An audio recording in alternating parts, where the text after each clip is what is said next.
પરંતુ નિત્ય સવારે ઉઠીને નિયમ બનાવો, નિત્ય સવારે ઉઠીને થોડા સમય માટે મૌન વ્રત ધારણ કરીને શ્યામ સુંદરનું સ્મરણ કરો, એમના સ્વરૂપનું સ્મરણ કરો, એમના ચરિત્રનું સ્મરણ કરો, એમની લીલાઓનું સ્મરણ કરો.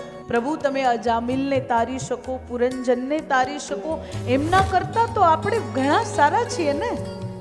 અજામિલના જેમ આપણે ભટક્યા નથી, પુરંજનના જેમ ભટક્યા નથી.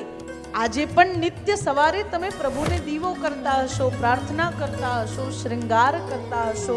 એમાં એક વસ્તુ વિશેષ મૂકીએ કે હવે કૃષ્ણના ધ્યાનની શરૂઆત, એમના પ્રત્યેના નિષ્કામ પ્રેમની શરૂઆત કરીએ. કેવો પ્રેમ કે જેમ બાળકનો જન્મ થાય અને બાળક હજી તો ન બોલતા, ન ચાલતા, ન સમજતા, ન જાણતા, કઈ જ શીખ્યું નથી, પરંતુ માતાનું મન પૂર્ણ બાળકમાં હોય છે.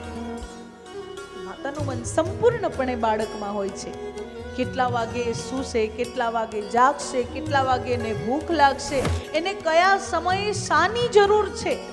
હવે ગ્રહસ્થ જીવનના એ પડાવમાંથી તમે જો પસાર થઈ ગયા હોય તો હવે એ જે મન છે ને, જે બાળકમાં લાગે, એ મનને ત્યાંથી વાળીને શ્યામ સુંદરમાં લગાડી.